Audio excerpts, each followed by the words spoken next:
So here it is then. You've tuned in for another meter powered up video, and what we've got up in front of the camera today is a GEC meters.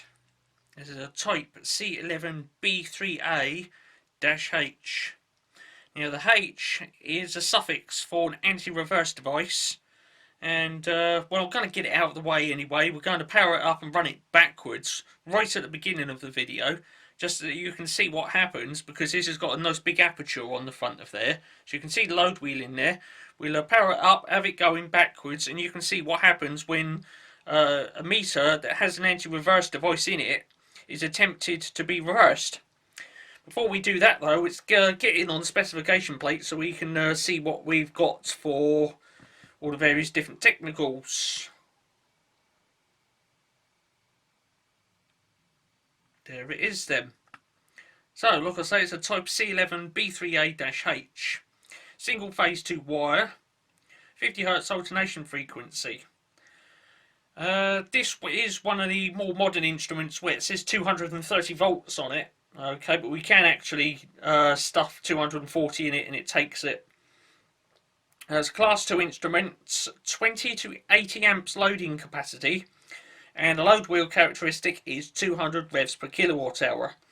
Now this one was first calibrated and put into service in 1995 as denoted by the K95D in that serial number right at the bottom there, just above where it's all been scratched out, because I'm not the original owner of it. It's not straight out of service, so it's obviously been removed from service and then had that bit of vandalism done to the specification plate where it used to say property of.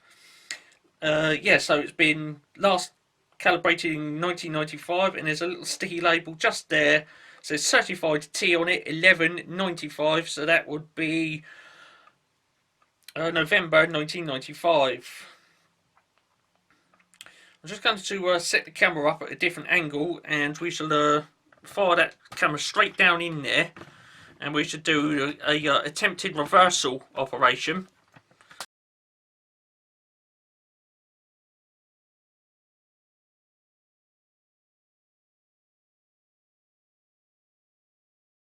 Okay, you can see the 0 markers just there, and it will go in the opposite direction to that arrow because we're going to do an attempted reversal on it, and we won't get that far.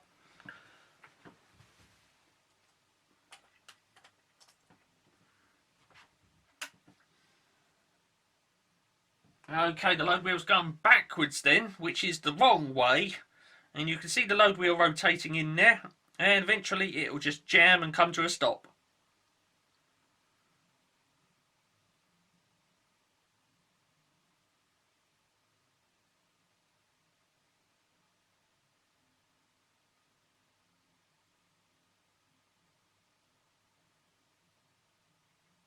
And there we are. That's it. That's about as far as you'll get with one of these instruments if you attempt to reverse it. It will not go any more than that. The load is still on.